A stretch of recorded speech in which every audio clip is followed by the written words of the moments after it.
As the West continues to scramble for ways to deal with the crisis in Afghanistan, some in Kabul have started to witness a return to a resemblance of normality. In the start, when the Taliban were entering to Kabul, people were panicked. They don't knew what will be the Taliban deal with them. So they were right to be worried and panicked. But gradually, they got normal. Taliban are friends towards everyone. Fazel Qazizai is an Afghan journalist with years of experience covering the Taliban. He says the scenes that unfolded shortly after the group took over the capital were bizarre, even for him. People were just posing selfie photos with them, trying to chat with them, trying to make jokes and fun with them.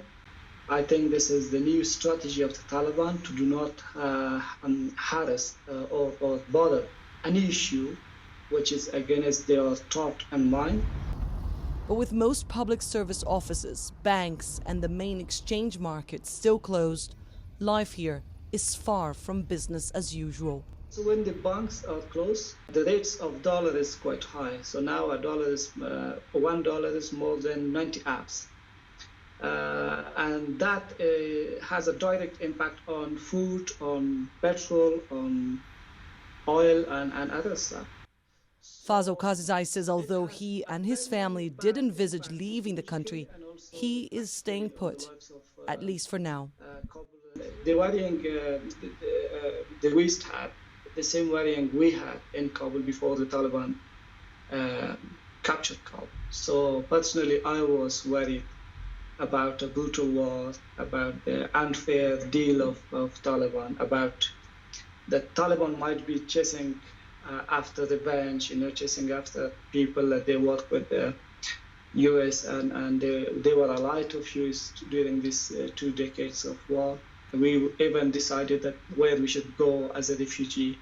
So all the worrying the West had, we had as well. But when the Taliban arrived, they arrived, I told you, with a different new strategy that it is wonderful, it's great. And it's a good news for us and for the world. But I'm not sure that this strategy of the Taliban will stay longer. If this strategy stay longer and be some things for forever, that is great. That's a good news for everyone. But if this is just a technique to gain the minds and hearts of the Afghans, and then when they got stable, they will change, that is something bad. I'm talking just about nowadays. Meanwhile, many in Afghanistan believe the Taliban may have changed in form, but not in substance, and fear for their lives under the rule of the group. On Wednesday, hundreds continued to queue in front of the French embassy, desperately hoping for a way out. Annelise Borges, Euronews.